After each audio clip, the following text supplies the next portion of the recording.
guys, ready na gyud ako ang mga tanom para igawas.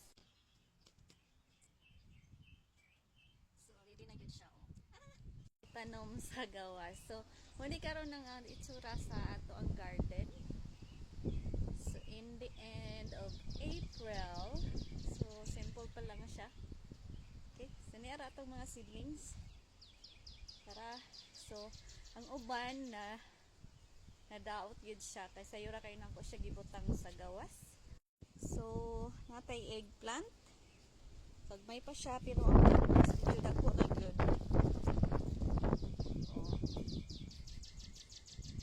So kini siya na ready na nako na bali na accumulate na ni sila sa gawas. Ang uban ako nalimtan imbes nga 2 hours lang nahimo siya 1 day mao nga namatay. My second video, magtanom na ko. Muni ko ninyo magtanom.